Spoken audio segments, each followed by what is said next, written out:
గతేడాది ఆకాశాన్నంటి వినియోగదారుణ్ణి గగ్గోలు పెట్టించిన ఉల్లికి ధరలకి ఇప్పుడు కనిష్ట స్థాయికి పడిపోయి రైతును కన్నీరు పెట్టిస్తున్నాయి. నాణ్యత తక్కువనే సాకుతో మహారాష్ట్ర రైతుల నుంచి ఉల్లిగడ్డలను కిలో రూపాయికే కొంటున్నారు. రైతులు నష్టపోకుండా రాష్ట్రంలో కిలో ఉల్లిని 8 రూపాయలకు రైతుల నుంచి కొనుగోలు చేసింది ప్రభుత్వం.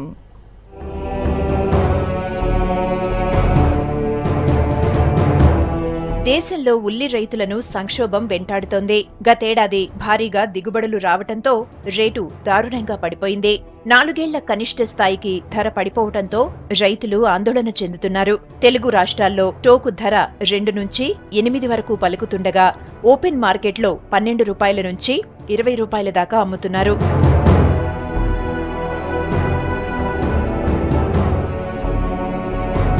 రైతులతో పాటు రాష్ట్ర ప్రభుత్వానికి ఉల్లి సంక్షోభం తప్పడం లేదు.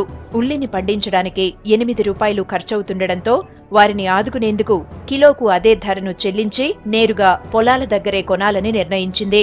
ఇప్పటి వరకు 11,327 క్వింటాళ్ల ఉల్లిని మార్కెటింగ్ శాఖ రైతుల దగ్గర నుంచి కొనుగోలు చేసింది.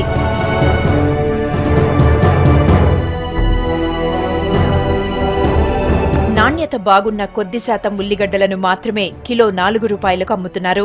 రైతులకు చెల్లించే సొమ్ములో సగానికి పైగా మార్కెటింగ్ శాఖ నష్టపోతోంది. మరోవైపు మహారాష్ట్ర, కర్ణాటకలో టోకు ధరలు భారీగా పతనం కావటంతో అక్కడి రైతులు హైదరాబాద్కు తరలిస్తున్నారు.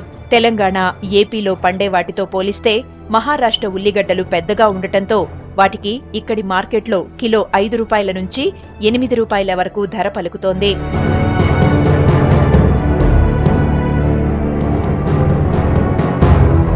ఈ ఏడాది అధిక దిగుబడి వల్లే ఉల్లికి సంక్షోభం ఏర్పడిందంటున్నారు వ్యవసాయవేత్తలు. తెలంగాణ, ఏపీలో ఉల్లి సాగు గణనీయంగా పెరిగిందని, ఇప్పటికే గోదాముల్లో ఉన్న నిల్వలతో పాటు ఖరీఫ్లో భారీ ఎత్తున పంట వచ్చే అవకాశం ఉండటంతో మరో 2 నెలల వరకు ఉల్లిగడ్డల ధరలు పెరిగే పరిస్థితి లేనట్లేనని మార్కెట్ వర్గాలు అంచనా వేస్తున్నాయి.